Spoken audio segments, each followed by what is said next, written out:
முருகனே துணை. அனைவருக்கும் இனிய வணக்கம்.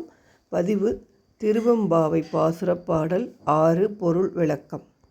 மானே நீ நென்னலை நாளே வந்து உங்களை நானே எழுப்புவன் என்றலும் நானேமே போன திசை பகராய் இன்னும் புலந்தின்றோ வானே நிலனே பிறவே அறிவறியான் தானே வந்து எம்மை தலையணைத்து ஆட்கொண்டருளும் வான்வார் கழல் பாடி வந்தோர்க்கு உன் வாய்த்திரவாய் ஊனே உருகாய் உனக்கே ஊரும் எமக்கும் ஏனோர்க்கும் தம் கோணை பாடேலோர் எம்பாவாய்.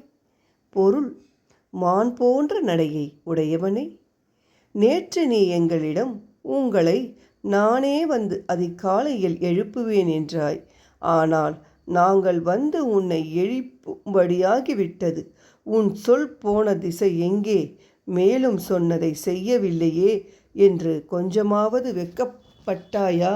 உனக்கு இன்னும் விடியவில்லையா? வானவர்களும் பூமியில் உள்ளோரும் பிற உலகில் உள்ளவர்களும் அறிய முடியாத தன்மையை உடைய சிவபெருமானின் திருவடிகளை புகழ்ந்து பாடி வந்த எங்களுக்கு இன்னும் பதில் சொல்லாமல் இருக்கிறாய். அவனை நினைத்து உடலும் உள்ளமும் உருகாமல் இருப்பது உனக்கு மட்டுமே பொருந்தும்.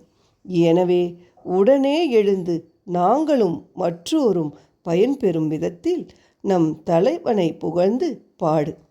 விளக்கம்: இறைவனை தனக்காக மட்டுமின்றி பிறருக்காகவும் வணங்க வேண்டும் என்பதை பாடல் அடிகள் உணர்த்துகின்றன.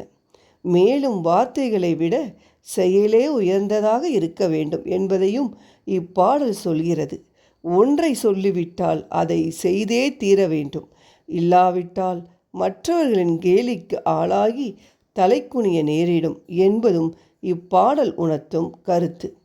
நாளை திருவெம்பாவை பாடல் பாசுரப்பாடல் 7 பார்க்கலாம். நன்றி. வணக்கம்.